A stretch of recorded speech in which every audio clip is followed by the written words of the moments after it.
Today I want to follow up a previous video where I talked about 3 ways that you can lead when you're not actually the leader.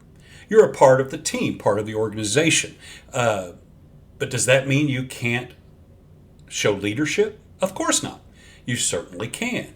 We talked about leading with example, and we talked about initiative, and we talked about expertise. Today I want to add 2 more words into that mix of ways that you can lead without actually having the title of leader. The first one is influence. Well, the very essence of leadership is influence. But what makes the difference is how you choose to use your influence within the team or the organization. It doesn't require authority or a title for you to inspire others or to guide them or to help them become better and support them in their efforts and their ideas. That's a great way for you to show that you're a team player, but your influence is there to help make the team better. We can avoid the complaining and the negativity and we can be an influence for the detriment of the team. But when we choose to use the influence we have, we can actually even increase our influence with the team, because influence grows from credibility and reliability and not control or having authority.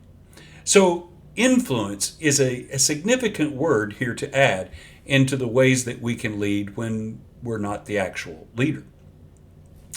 Making the choice, be supportive, inspire, guide others, and using your influence for the betterment of the team and the organization.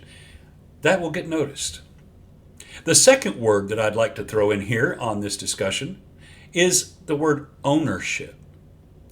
Yes, and now there's a couple of elements to this. The first is that we need to have ownership of the values and the purpose and the vision of the given team or organization that we're a part of. We need to have that so that we can represent those things well as we work out things and go through the process of being a part of this team or organization. So there's a level of ownership that says I've internalized and I've made them my own, the values, the purpose, and the vision of this team or this organization. But there's another element to ownership as well. And that is that I'm going to take responsibility for outcomes. Whether they're positive or they're negative, whether I had full control of those things or not, I'm going to own my own actions and decisions as part of the process.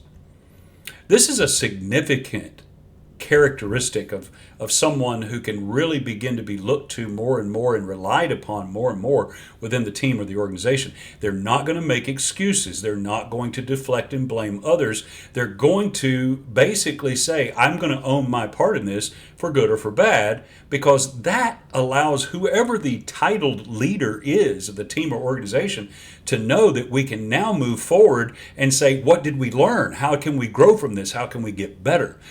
But if I'm having to sort through a bunch of excuses and reasons and deflection, then that's going to bog us down. It actually makes us better when people take ownership.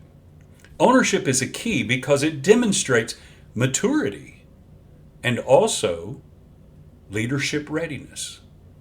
And we've all seen children when we come into a room and something has obviously happened and we've said, who did this? And they point at each other.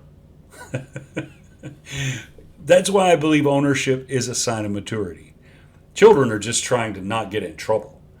But mature people within our teams and organizations, they're going to take ownership of their actions and their decisions. And it's significant. And it demonstrates leadership readiness. Now, we've shared 2 things today and 3 things in the previous video. So just by way of summary, let's go over these 5 ways that you can lead without having the title leader. The first is example. Show up. Be the person who's there. Have the work ethic. Set the example. It's going to be noticed. The second is show initiative. Let your initiative kick in. Don't wait to be asked to do stuff. If you see something needs to be done, do it. Also, volunteer, step up, take on some challenging things, show initiative. The third was expertise. Becoming that go to person, that you've developed a skill or a knowledge base that the team is really enhanced and helped by you having that information. Fourth, we introduced today influence. How do you use it?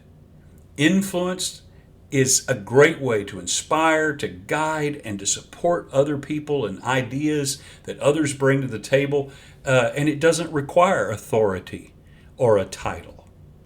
And credibility and support of others, this actually will increase your influence within the team or organization.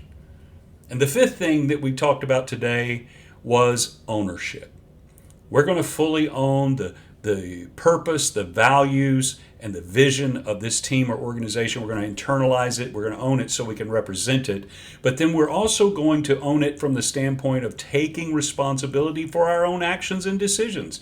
We're going to take responsibility for outcomes, good or bad, which demonstrates a level of maturity and leadership readiness that those with the title leader are going to notice. Now, if you want an easy way to remember these 5 things, there's an old childhood song that probably all of us have heard. And it just starts with Old MacDonald Had a Farm. E-I-E-I-O. A way of remembering is this: example, initiative, expertise, influence, and ownership. Maybe that'll stick in your brain and you'll remember the next time you're wondering how you can lead when you don't have the title leader.